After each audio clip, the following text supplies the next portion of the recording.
kingdom. So you know that the animal kingdom is a part of the living world, and if you recall in your previous chapter, we discussed about the different types of the organism what is present in the living world, and all these organisms are being classified into the different kingdoms. So let's see what are these kingdoms. So in the living world, we have the six different kingdoms where the living organisms are being divided, whether it is the eukaryotic bacteria or the archaea bacteria, protista, fungi, plantae, or the anemia.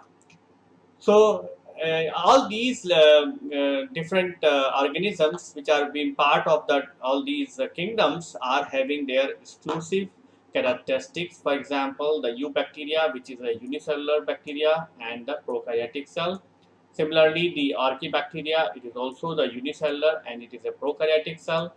On the other hand, the protista, the bacteria what is belonging to the protista are the unicellular or to the multicellular, and they are the eukaryotic. Uh, on the other hand, the fungi, which is multicellular organisms, and their cell type is the eukaryotic. And then you have the plantae, which is multicellular and the eukaryotic. And lastly, we will talk about the animalia. Animalia is the multicellular and the eukaryotic. So the first question comes, and what you see in the following slide is the different types of animals. So what you see here is rhinoceros. What you see here is the deers. What you see here is the zebra. Then you have the bear. Then you have the fish. Then you have the cheetah. You have the fox. Then you have the eagle, and all these like lion, elephants, and giraffe, and all that. And what you can see here is that these animals are actually belonging to the different, uh, different in terms of the sizes, different in terms of their habitat, and different in terms of their feeding habits. So what makes these all them under the big umbrella of the animal kingdom? So before getting into the detail of this particular chapter, it is important to understand the what you will define as the animal and what you will define as the organism which are belonging to all other kingdoms. So animals are can be distinguished from the other kingdoms by a set of characteristics.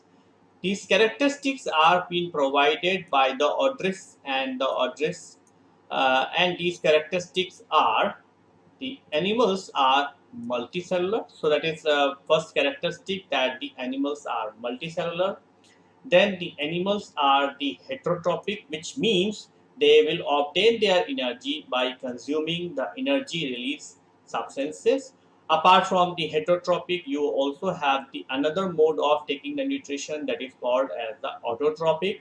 Autotropic means the organism which directly take up the energy from the sun, and those organisms are belonging to the autotropics. So, and apart from autotropic and heterotropic, you also have the chemotropics. So, chemotropics are the bacteria which actually acquires the energy by breaking down the chemical molecules.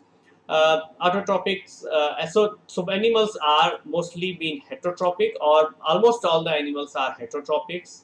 Then mostly the animals typically reproduce by sexually, but there are exceptions where the animals are also reproducing by the asexual means, for example the porifera or the hydra. Then animals are made up of cells that do not contain the cell wall, so that is very very important. The one which is very very distinguished character which makes the animal different from the plant or the fungi is that the animal cells do not contain the cell wall. Then the animals are capable of motion in some stage of their lives. For example, so the locomotion as well as the motility is a very very important feature of the animal cells. But there are exceptions, like for example the porifera or the hydra. These are the organisms which actually are on the periphery, on the in the middle, like they can be able to do the motions, but they can also be stationary.